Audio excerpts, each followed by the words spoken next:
Alright, so there's a lot of places that I went that were scary. One of the most important things that I needed was my own room where I could sit down and actually work on stuff. And for the most part, I didn't have that.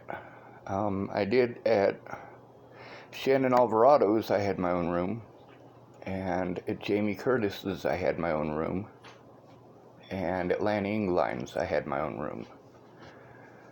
The problem at Lanny Ingeline's was that my public pretender, I needed my Facebook saved by a judge, and I needed her to work on that because there was a lot of evidence on there and it was being destroyed. That's because of Facebook algorithms. It's not an actual human being who decides if, that post is okay or not. It's a Facebook algorithm. Now, the problem with having a mailbox, I was able to get a place in Sydney for about a month and a half. And it's an open mailbox. And my neighbors, well, they warned me about having mail put into those mailboxes because people steal it. And that's apparently a big issue in Sydney, Nebraska. That was while Desiree, that's the friend that Rose Kelly and I have in common, that's while she was staying with me. There's a lot of issues that, I had to hope for the best. Shannon Alvarado, I didn't know her from Adam. When I went to her place, it wasn't maybe 2 or 3 days of being there before I realized what an alcoholic she was.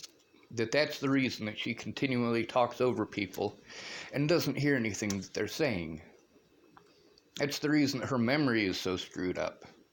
It's oxygen deprivation. Alcohol deprives your brain of oxygen. At Sally Treon's house, it was pretty obvious within a couple of days of being there that there's a lot of really fucked up stuff going on there. There's that old lady who's on meth out back, and then there's the lady who was pregnant who killed her baby a year to the day after Natalie was killed. That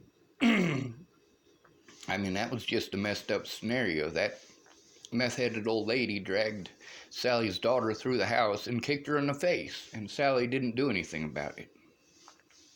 I let Miss Jerry know what was going on with that. Miss Jerry didn't do anything about it. When I went to go see Moose, that's Brett Roloff in in Bristol, Virginia. I really needed his help, and he kept promising the whole time he was there. He said, I'll go in and talk to the cops with you. I'll go in and talk to the cops with you. But he never did. He was always too messed out of his gourd. I knew within 2 days of being there that that was not a safe environment for me. I wasn't going to be able to stay there long term, for damn sure. And I definitely wasn't going to be able to get the things taken care of that I needed. Now, don't get me wrong, they did help. They took me to the offices there so that I could get food stamps and get Medicare and all that. But the thing is, the most important part, all of the rest of this is just wasted time, money, and resources unless I can get someone to go in with me to make the fucking cops take a goddamn report. With his meth use and his girlfriend's meth use and their constant screaming at each other, it shuts me down. But I'm not allowed to be shut down. I have to be normal. The problem is none of you are fucking normal. The things that I had to go through, you guys wouldn't react any nicer. You wouldn't. You think that you would, because you got a nice pretty roof over your head. You have access to the internet at your place. You have people there who are willing to help you. You don't have to travel hundreds of miles to try to get someone who's willing to actually help. And then you get there, and they won't. They're just not going to. Shannon was too drunk. Moose was too fucked up on meth. Now, the problem at Lana's, her screaming was fucked up. It's because she was pissed off because she didn't get laid her second night there. That shouldn't be my problem. But it was. And then getting attacked by her and her daughter, not physically attacked, but by the way that they were defining attacking somebody, yeah.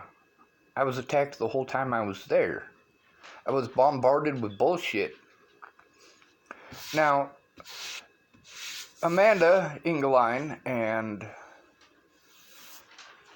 Jamie Curtis both had completely different stories to tell me. Were they in contact or no? Well, they're all friends with each other.